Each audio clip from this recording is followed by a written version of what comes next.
अस्सलाम वालेकुम नाज़रीन, उम्मीद करता हूँ आप सब खैरियत से होंगे। नाज़रीन, आजकल जो हमारा टॉपिक चले हुए हैं वो जड़ी बूटियों के बारे में ही हैं। तो आज बाहर चक्कर लगा तो ये मुझे मिली है, आम पाई जाती है ये वाली जड़ी बूटी। तो इसे इटसेट भी कहते हैं, इसके अलावा और भी नाम मशहूर हैं। तो सबसे पहले तो इसकी ताकत के बारे में कि कौन सी ताकत वाली होती है इटसेट, क्योंकि काफ़ी जगह पाई जाती है।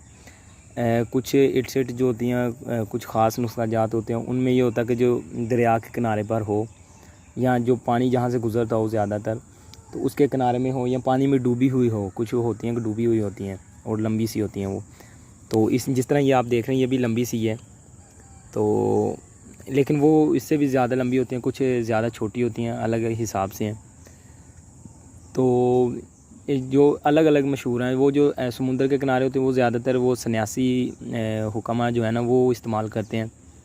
इसके अलावा कुछ होती हैं कि फ़सलों में बहुत ज़्यादा उगी हुई होती हैं, और आजकल इसका मौसम है जिस तरह का जून जुलाई है, इसके यानी कि सही निकलने के दिन है जून जुलाई जो 2 महीने हैं। तो इसके अलावा जो सबसे बेहतर जो इसके बारे में कहा जाता है कुछ नुस्खा जात में, वो ये है कि जो किसी ना खेत में उगे ना ही किसी पानी के किनारे, जो खुश्क इलाके में उगे, वो इसी वजह से ये मैंने वीडियो, ये जो इलाका यानी कि जो जगह ये बिल्कुल खुश्क है, ये वाली ये आप देख सकते हैं, ये बिल्कुल खुश्क है कि दूर दूर हैं, इसके करीब कोई नहीं है इधर कोई भी, यानी कि पानी का कोई आने की कोई जो होता है ना कोई तरीका, तो यानी कि इसके करीब कोई पानी आने का कोई चांस नहीं है। ये सिर्फ बारिश से ही उग सकती है या फिर ज़मीन की मदद से, जो ज़मीन में नमी है उसको पकड़ के उगेगी। तो ये उम्मीद है कि ये दूसरी इटसेट जो जड़ी बूटियाँ उनसे ताकतवर होगी, इसलिए इसकी मैं वीडियो बना रहा हूँ। तो ज़्यादातर जो इसके फ़वाइद लिए गए हैं, जो ख़ासकर इस तरह की जो है, ये जो अपने बलबूते पे उगी हो, उसको ज़्यादातर बरस पे इस्तेमाल किया जाता है, फलवैरी जिसे कहा जाता है। तो बिल्कुल परहेज़ करवाया जाए सफ़ेद चीज़ों से। और ये जो हैं इसके पत्ते, इसके जो पत्ते हैं उनको अच्छी तरह सुखा कर और तने समेत ही सुखा कर, तो या इस तरह कर लिया जाए। इसके 2 तरीके हैं, एक डायरेक्ट पत्ते सुखा कर तो वो पाउडर दिया जाए 1000 मिलीग्राम सुबह दोपहर शाम खाने के बाद।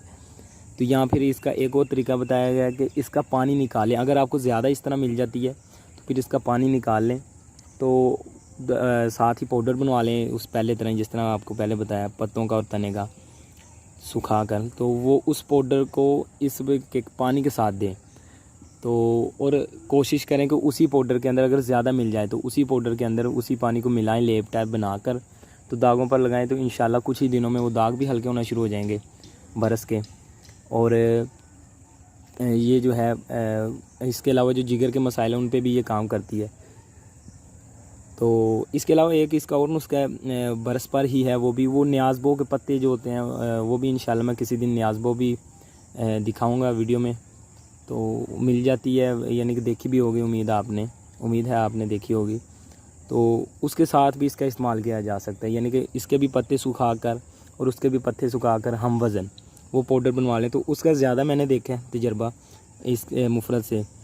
तो वो भी अगर हो सके मुयस्सर हो तो वो सबसे बेहतर है।